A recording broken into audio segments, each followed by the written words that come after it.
download and install Google Cam in Xiaomi phone. Hello everyone, welcome to this channel. I'm Emily and I'm here to help you out today. So without any delay, let's get started. So first of all, make sure you have stable Wi-Fi connection on your device. After that, launch the Play Store application.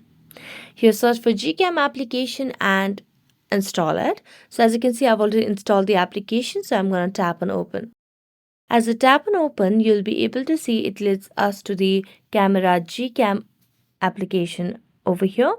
So you just have to make sure you have a stable Wi-Fi connection, or if you do not have a Wi-Fi connection, you can switch to a cellular data. So here you get two options of start free trial or open limited version. So if you tap on start free trial, you'll be able to see that you have to add a payment method to your Google account. So since we do not want to do that, I'm going to tap on open the limited version.